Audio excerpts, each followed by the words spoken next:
नमस्कार, मैं राजन जैन, प्रवक्ता जेवी जैन इंटर कॉलेज सहारनपुर, कक्षा 12। आपके विषय व्यापारिक संगठन एवं पत्र व्यवहार में आज के प्रकरण व्यापारिक पत्र व्यवहार के बारे में हम आपसे आज बातचीत या वर्णन करेंगे। प्यारे बच्चों, आज इस अध्याय में हम सीखेंगे व्यापारिक पत्र का अर्थ क्या है, व्यापारिक पत्र का प्रारूप क्या है, व्यापारिक पत्र कितने प्रकार के होते हैं और व्यापारिक पत्रों को लिखने का क्या महत्व है। बच्चों, आप जानते हैं कि पत्र किसे कहते हैं। पत्र एक दूसरे से वार्तालाप के द्वारा नहीं हम आपस में सामने आ सकते, लेकिन एक दूसरे से पत्र के माध्यम से हम संपर्क स्थापित कर सकते हैं। पत्र हमारे जीवन में बहुत अधिक महत्वपूर्ण स्थान रखते हैं। पत्रों के माध्यम से हम एक स्थान पर, एक दूसरे स्थान पर बैठा व्यक्ति तीसरे स्थान पर बैठे व्यक्ति से अपनी बात को आराम से कह सकता है और लिख सकता है। व्यापारिक पत्र व्यवहार का अर्थ क्या है। व्यापारिक पत्र किन्हीं दो व्यापारियों के मध्य किसी व्यापारिक कार्य हेतु लिखे जाते हैं। अब हम समझना है कि हमें व्यापारिक पत्र कहते किसे हैं। व्यापारिक यानी कि बिजनेस, जो पत्र हमारे बिजनेस से संबंधित हैं, जो एक व्यापारी दूसरे व्यापारी को व्यापारिक कार्यों के लिए लिख रहा है, वह व्यापारिक पत्र कहलाते हैं। और व्यापारिक पत्रों का हमारे जीवन में बहुत महत्वपूर्ण स्थान है, क्योंकि व्यापार की सफलता इसी पर निर्भर करती है। व्यापारिक कार्य कौन कौन से जिनके लिए हम व्यापारिक पत्र को लिख सकते हैं। क्या क्या है व्यापारिक कार्य। माल के मूल्य की जानकारी प्राप्त करने के लिए, माल भेजने की सूचना देने के लिए, माल खराब होने की शिकायत करने के लिए, बिल का भुगतान करने के लिए, साख संबंधी सूचना प्राप्त करने के लिए। इसके अलावा भी बहुत सारे अनेक कार्य हैं जिनके लिए हमें व्यापारिक पत्र लिखने पड़ते हैं। प्यारे बच्चों, आगे हम समझेंगे व्यापारिक पत्र के अंग क्या हैं, यानी कि व्यापारिक पत्र लिखना किस प्रकार से है। सबसे पहले शीर्षक, यानी कि उसमें लिखना है हम कौन व्यापारिक पत्र को भेज रहा है। भेजने वाले का नाम आएगा। आजकल जो व्यापारिक संस्थाएं हैं बड़ी बड़ी, वो अपना लेटर पैड प्रिंटेड होता है, उसमें उनका नाम, पता वगैरह सब चीज़ प्रिंट करते हैं। और उसके बाद हमें लिखना है उसमें ईमेल आईडी। आजकल सभी पत्र जो हैं कंप्यूटर के माध्यम से लिखे जा रहे हैं और ईमेल से ही उनको तुरंत हम दूसरे व्यापारी तक पहुंचा देते हैं, तो ईमेल आईडी होना जरूरी है। उसके बाद है हमारा पत्रांक व संदर्भ संख्या। पत्रांक का अर्थ है कि जो बाहर जाने वाले पत्र हैं वो सभी एक पत्र प्रेषण पुस्तक पर चढ़ाकर भेजे जाते हैं। तो उस पत्र प्रेषण पुस्तक का रजिस्टर का नंबर और किस विभाग ने यह पत्र लिखा है और उस वर्ष की संख्या, यह हम पत्रांक में लिखेंगे। तीसरे नंबर पर हमारा आता है पत्र प्राप्तकर्ता का नाम व पता, यानी कि जिसको हम पत्र भेज रहे हैं वह कौन है, व्यक्ति है, संस्था है, फर्म है, उसका पूरा नाम और पता हम यहाँ पर लिखेंगे। चौथे नंबर पर हमारा है विषय, यानी कि यह पत्र हमने किस विषय में लिखा, या पूछताछ का पत्र है, आदेश का पत्र है, जो हमारा विषय है वह संक्षिप्त होना चाहिए। नंबर 5 पर है हमारा संबोधन, यानी कि हम किसको यह पत्र संबोधित कर रहे हैं। यदि किसी व्यक्ति को कर रहे हैं तो आएगा प्रिय महोदय, यदि किसी स्त्री को कर रहे हैं तो प्रिय महोदया लिखेंगे। इसी प्रकार आगे पत्र का मुख्य भाग आएगा। पत्र के मुख्य भाग को हम 3 भागों में बांटेंगे, प्रारंभिक भाग, मध्य भाग और अंतिम भाग। प्रारंभिक भाग में हम जिस पत्र के बारे में हम वर्णन कर रहे हैं, जो हमारा विषय है, वही उसी में लिखेंगे। यदि यह पत्र किसी पूर्व में आए पत्र के संदर्भ में लिखा जा रहा है तो हम उसमें उस पत्र की संदर्भ संख्या का वर्णन करेंगे। मध्य भाग में जिस कार्य के लिए यह पत्र लिखा गया है उस कार्य को, पूरे को, इसमें हमें मध्य भाग में लिखना है। अंतिम भाग हमारा बहुत महत्वपूर्ण है। इसकी भाषा बहुत ही सरल और प्रभावशाली होनी चाहिए, क्योंकि इसी के आधार पर हमारे भविष्य में जो भी आदेश वगैरह प्राप्त होंगे इसी भाग की भाषा के आधार पर प्राप्त होते हैं। हमें 7वें नंबर पर देखना है कि अभिवादन, यानी कि हमें उसका धन्यवाद लिखना है कि वह हम उसका धन्यवाद कर रहे हैं जिसको हम पत्र लिख रहे हैं। समाप्ति हेतु अंतिम आदर्श सूचक। जब हम पत्र को समाप्त करेंगे तब हम लिखेंगे भवदीय या आपका शुभ चिंतक। उसके नीचे हम अपने हस्ताक्षर करने हैं और अपना पद लिखना है। पद में हमें देखना है कि हम प्रबंधक के पद पर हैं या स्वामी हैं, जो जिस पद पर है वह अपना पद लिखेगा। नंबर 10 पर हमें लिखना है संलग्न पत्र। संलग्न यानी कि इस पत्र के साथ हम क्या क्या और चीज़ साथ में लगा रहे हैं, जैसे सूची पत्र हो गए या कोई बैंक ड्राफ्ट है या चेक है, जो भी चीज़ हम इसमें आपके साथ इस पत्र के साथ लगाएंगे वह हमें सब इसमें संलग्न पत्र में लिखना चाहिए। नंबर 11 पर पुनिश्चय। पुनिश्चय का मतलब है यदि कोई चीज़ हमारे से इस पत्र को लिखते समय छूट गई है तो वह हम इसमें लिख सकते हैं। हमें ये ध्यान रखना चाहिए कि यदि हमारे से कोई चीज़ छूट गई है तो हम पुनिश्चय का प्रयोग न करें, हम अगला पत्र उसकी जगह लिख लें, क्योंकि यह बहुत अच्छा नहीं लिखता कि हम पत्र लिखने के बाद कोई चीज़ बाद में लिखें।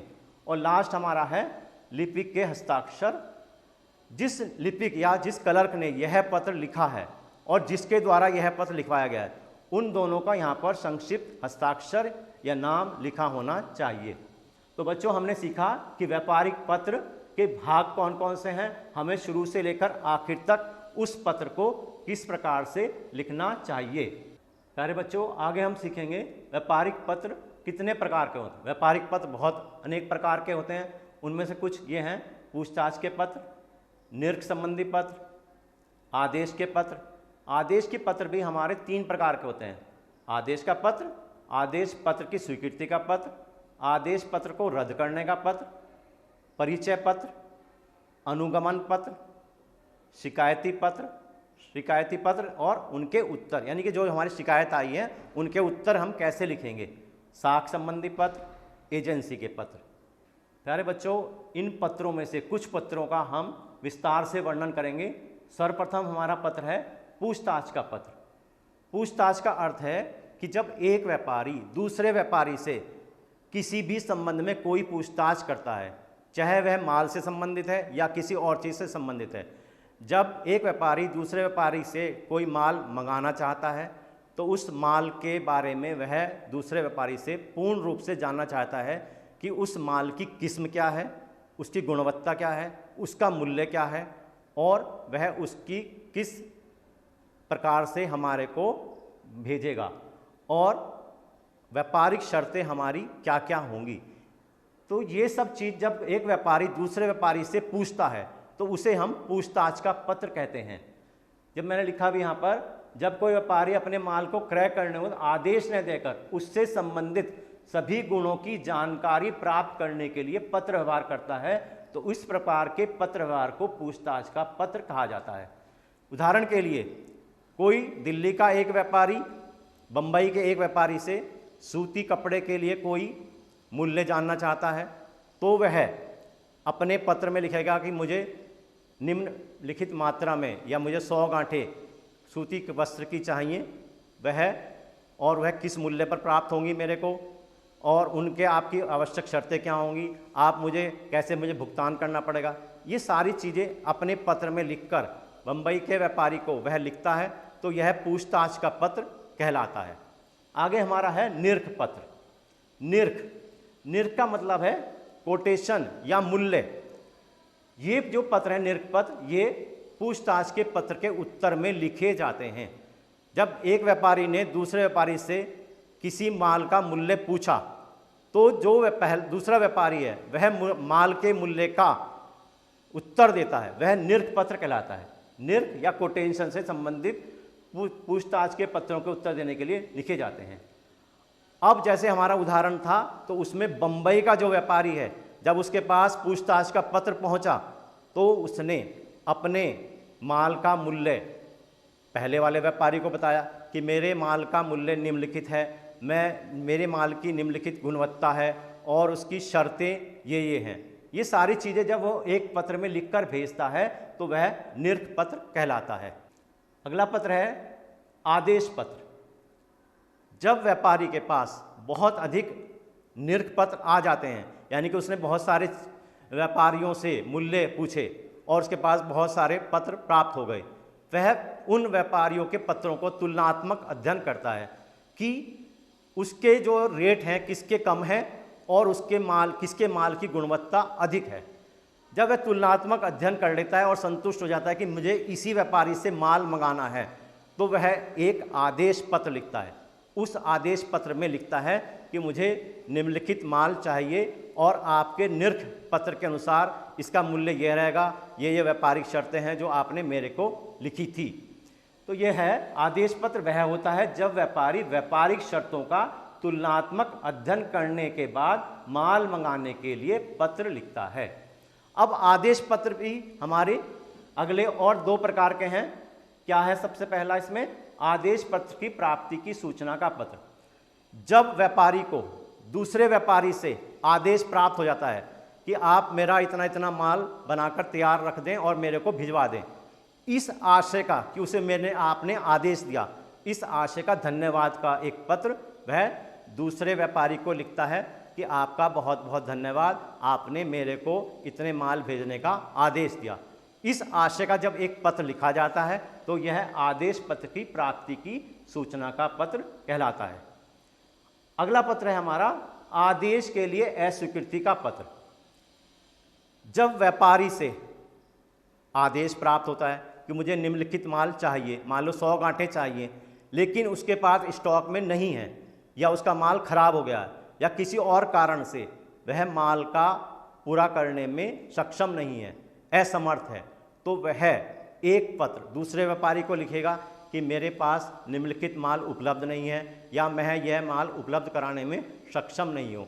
जब इस आशय का एक पत्र दूसरे व्यापारी को लिखा जाता है तो यह आदेश पत्र की अस्वीकृति का पत्र कहलाता है। यदि विक्रेता आदेशित माल की पूर्ति करने में असमर्थ होता है तो वह जो पत्र क्रेता को लिखता है वह अस्वीकृति पत्र कहलाता है। प्यारे बच्चों, अगला पत्र है परिचय पत्र। परिचय यानी कि इंट्रोडक्शन। जब कोई व्यापारी अपने मित्रों या कर्मचारियों का परिचय दूसरे से कराना चाहता है, दूसरे व्यापारी से कराना चाहता है, तो इस आशय का एक सिफारशी पत्र जब वह लिखता है तो वह परिचय पत्र कहलाता है। जब कोई व्यापारी अपने मित्रों या कर्मचारियों को परिचय कराने के लिए एक पत्र लिखता है तो वह परिचय पत्र कहते हैं। परिचय किस लिए कराना चाह रहा है? कि वह किसी आदमी को अपनी सिफारिश के लिए भेज रहा है या रोजगार दिलाने के लिए भेज रहा है। पत्रवाहक का उस परिचय पत्र में नाम होना चाहिए, उसका पता होना चाहिए, उसके गुण, आचरण, अनुभव का उस पत्र में वर्णन होना चाहिए। अगला पत्र है बच्चों हमारा अनुगमन पत्र। अनुगमन, जब व्यापारी को अपने किसी ग्राहक से प्रारंभ में भेजे गए पत्र का कोई उत्तर प्राप्त नहीं होता तो वह उस ग्राहक से दोबारा संपर्क स्थापित करने के हेतु एक पत्र लिखता है, उसे अनुगमन पत्र कहते हैं।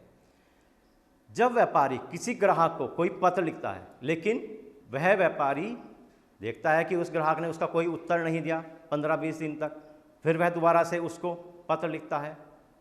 इसी प्रकार के जब वह दोबारा उसको पत्र लिखता है तो उसे हमें अनुगमन पत्र कहते हैं। आगे बच्चों हमारे हैं तकादे के पत्र। तकादा किसे कहते हैं? आज का युग साख का युग है।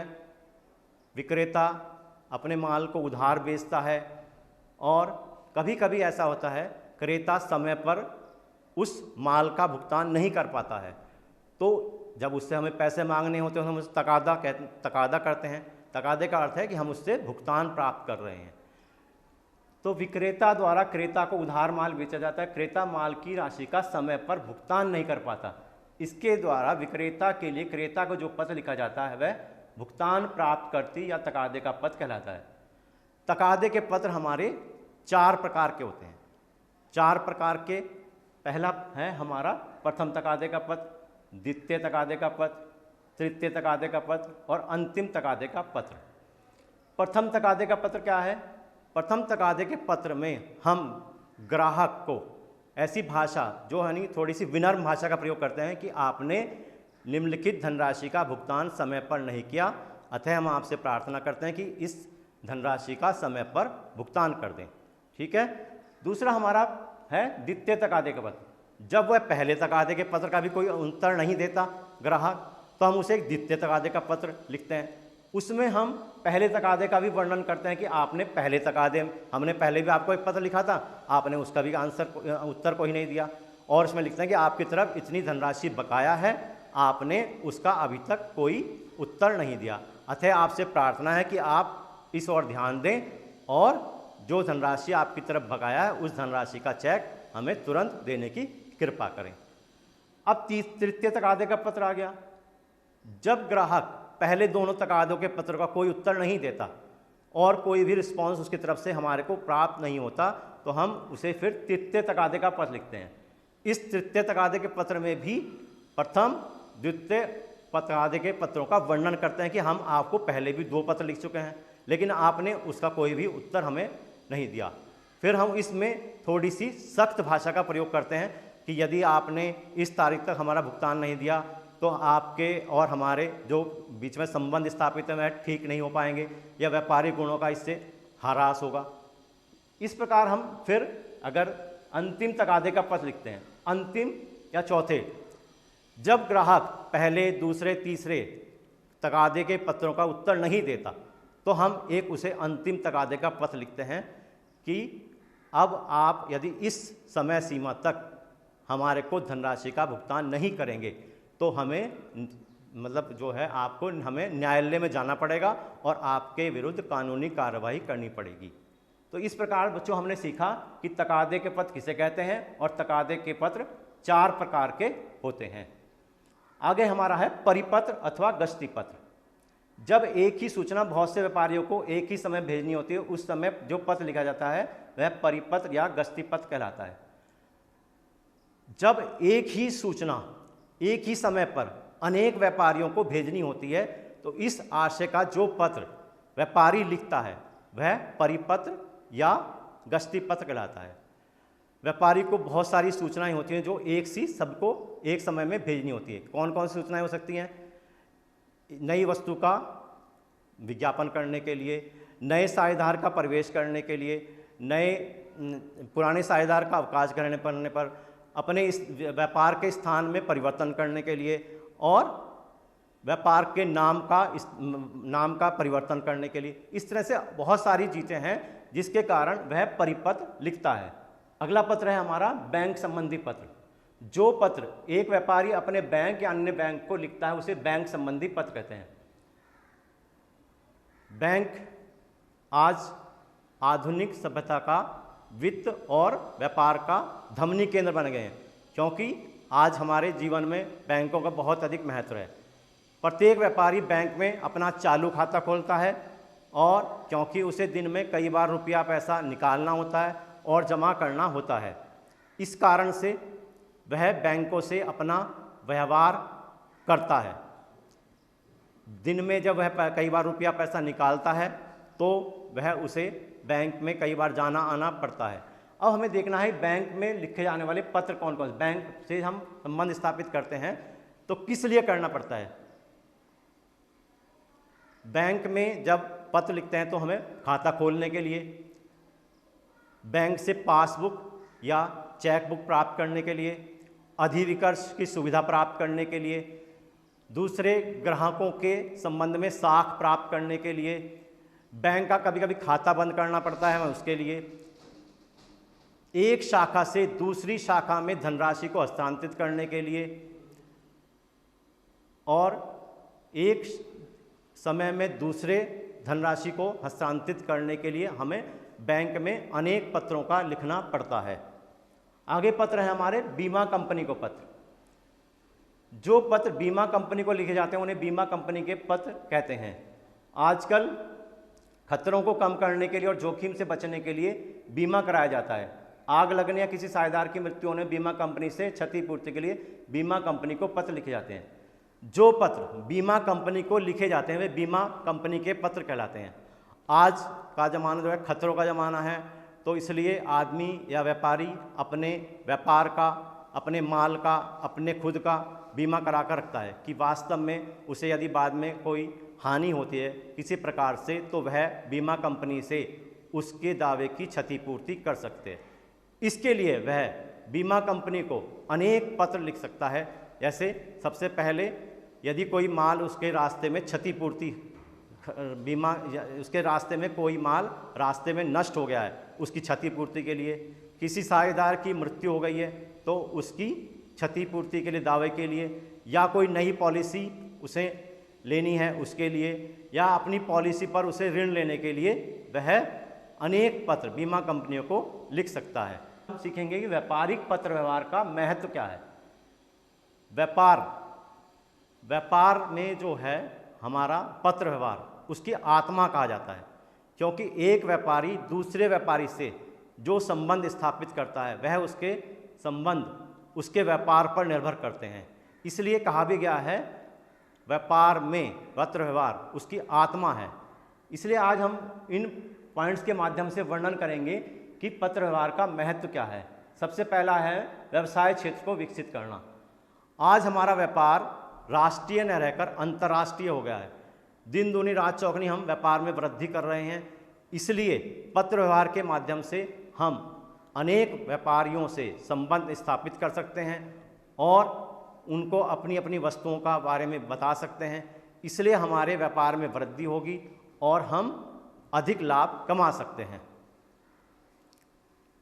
आगे है हमारा आगे हमारा महत्व है मितव्ययिता। मितव्ययिता का अर्थ है कि कम खर्च करना।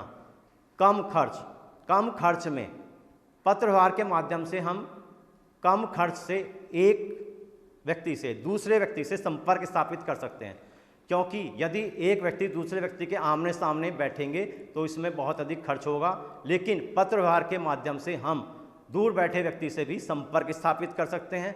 इसलिए पत्र व्यवहार हमारा बहुत सरल सस्ता साधन है। आगे हमारा है रचनात्मक शक्ति का सृजन। पत्र व्यवहार के माध्यम से हम एक दूसरे व्यक्ति से अपने संबंध स्थापित कर सकते हैं और पुराने संबंधों को और अधिक दृढ़ बना सकते हैं, और नए संबंधों के बारे में भी हम अनेक ग्राहकों को पत्र लिखकर उनसे हम नए संबंध स्थापित कर सकते हैं। अगला महत्व है हमारा अनेक लोगों के साथ एक ही समय में संपर्क। पत्रों के माध्यम से हम अनेक लोगों से एक ही समय में संपर्क स्थापित कर सकते हैं और उनसे अपने जो हमारा उत्पाद है उसके बारे में बता सकते हैं, और इसके द्वारा जो हमारे व्यापार के संबंध हैं वह अधिक मधुर बनेंगे। और एक साथ अनेक लोगों से संपर्क बनाकर हम जो हमारे व्यापार के उद्देश्य हैं, व्यापार का उद्देश्य क्या है, हमारा लाभ कमाना है, तो व्यापार के उद्देश्य को हम प्राप्त कर सकते हैं। अगला हमारा है साख निर्माण में सहायक। इसके माध्यम से हम संस्था की साख और ख्याति बढ़ती है। पत्रों के माध्यम से हम अपनी गुडविल को बहुत अधिक बढ़ा सकते हैं, और जब हमारी गुडविल या साख हमारी अधिक बढ़ेगी तो हम अपने व्यापार को भी बहुत अधिक बढ़ा सकते हैं, क्योंकि उससे हमारे जो अधिक ग्राहक हमारी तरफ आकर्षित होंगे, और जब ग्राहक आकर्षित होंगे तो हमारी जो लाभ कमाने की क्षमता है वह बहुत अधिक बढ़ जाएगी। अगला है हमारा साक्ष्य के रूप में प्रयोग।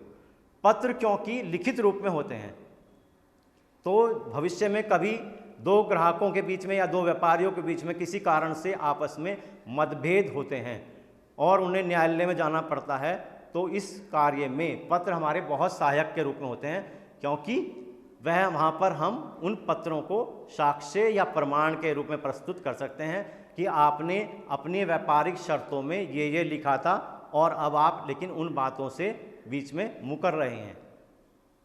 अगला हमारा महत्व है शिकायतों का समाधान। पत्र व्यवहार के माध्यम से हम जो भी व्यापारिक शिकायतें हैं उनका समाधान कर सकते हैं। शिकायतें क्या क्या हो सकती हैं, या तो समय पर हमारा माल प्राप्त नहीं हुआ, या रास्ते में हमारा माल खराब हो गया, या आपकी पैकिंग सही नहीं हुई। इन सब शिकायतों को हम पत्र के माध्यम से दूसरे व्यापारी को लिख सकते हैं, और प्रथम व्यापारी इन शिकायतों का समाधान हमें बता सकता है कि मैं इस कारण से यह माल समय पर नहीं पहुंचा सका, या माल रास्ते में जो माल आपका ख़राब हो गया इस कारण हो गया, मैं आगे से इस बात का ध्यान रखूँगा और आगे से भविष्य में ऐसी कोई भी शिकायत आपको नहीं प्राप्त होगी। अगला हमारा अंतिम वो है महत्व लिखित विवरण रखना संभव। व्यापार में व्यापारियों के मध्य शर्तों को याद रखना संभव नहीं होता, अतः इस समस्या का समाधान हेतु व्यापारियों के बीच शर्तों का पत्र द्वारा लिखित रूप में दिया जाता है। क्योंकि पत्र हमारे लिखित होते हैं, इस कारण से उनको हम भविष्य में साक्ष्य के रूप में प्रस्तुत कर सकते हैं। यदि भविष्य में हमें कोई भी हमारे दो व्यापारियों के बीच में कोई मनमुटाव होता है किसी कारण से कि आपने आवश्यक शर्तें हमारी ये बताई थी, भुगतान की शर्तें ये थी, लेकिन हम उन्हें बाद में दिखा सकते हैं कि देखिए हमने पत्र में ये लिख कर दिया था, तो इसलिए हम भविष्य में अपने पत्रों के माध्यम से उनकी शंका का समाधान कर सकते हैं, क्योंकि वह हमारे पास लिखित रूप में लिखे हुए हैं। प्यारे बच्चों, इस अध्याय में हमने सीखा कि व्यापार में वृद्धि करने के लिए हम कैसे व्यापारिक पत्र लिखते हैं और व्यापारिक पत्रों के प्रमुख प्रकार क्या हैं। प्रकार कौन कौन से थे हमारे? पूछताछ के पत्र, निरख पत्र, आदेश पत्र, परिचय पत्र, ये सभी हमारे इसके प्रकार थे। और व्यापारिक पत्र का प्रारूप, यानी कि व्यापारिक पत्र को लिखते कैसे हैं, शुरुआत से कर अंत तक कैसे लिखते हैं, उनको हमने 12 भागों में बांटा था। शीर्षक, भेजने वाले का नाम, पता, और उसके बाद सारी चीज़ें हम नीचे तक ले आते हैं। और फिर हमारा व्यापारिक पत्रों का हमारे जीवन में महत्व क्या है, ये हमने इस अध्याय में सीखा। अब कुछ गृह कार्य के प्रश्न हैं जो आपको अपने उतारने हैं आपको। पहला हमारा प्रश्न है, व्यापारिक पत्र के विभिन्न भाग कौन कौन से हैं? व्यापारिक पत्र के विभिन्न भाग मैंने आपको बताए थे कि 1 से लेकर 12 तक भाग हैं, उनको हमें लिखना है। फिर दूसरा प्रश्न है, व्यापारिक पत्र कितने प्रकार के होते हैं, उनके नाम लिख लें। व्यापारिक पत्र अनेक प्रकार के होते हैं, पूछताछ का पत्र, निरख पत्र, आदेश पत्र, परिचय पत्र, तगादे के पत्र, ये सब लिखने हैं और हमें उनके नाम लिखने हैं। फिर हमारा तीसरा प्रश्न है, वर्तमान युग में व्यवसाय की सफलता व्यावसायिक पत्र व्यवहार पर निर्भर करती है, कैसे स्पष्ट कीजिए। इस प्रश्न के उत्तर में हमें व्यापारिक पत्रों के महत्व का विस्तार से वर्णन करना है। अगला प्रश्न है हमारा, पूछताछ के पत्र से आप क्या समझते हैं, क्या तात्पर्य है? तो इसमें हमें पूछताछ के पत्र का उत्तर लिखना है कि पूछताछ पत्र किसे कहते हैं, और फिर पूछताछ के पत्र के संबंध में 2 उदाहरण देने हैं। 2 उदाहरण हमें अपने आप बनाकर लिखने हैं कि एक व्यापारी दूसरे व्यापारी को पूछताछ के लिए क्या क्या किस प्रकार से लिख सकता है। अंतिम प्रश्न है हमारा, निरख पत्र। निरख पत्र का अर्थ बताते हुए निरख पत्र का नमूना। निरख पत्र किसे कहते हैं ये बताना है इसमें, और उसका हमें एक नमूना देना है। प्यारे बच्चों, मैं आशा करता हूँ आज का टॉपिक आपको पूर्णतः समझ में आया होगा और आप निम्न प्रश्नों को अपने रजिस्टर में उतारेंगे और बोर्ड के लिए तैयारी करेंगे। धन्यवाद।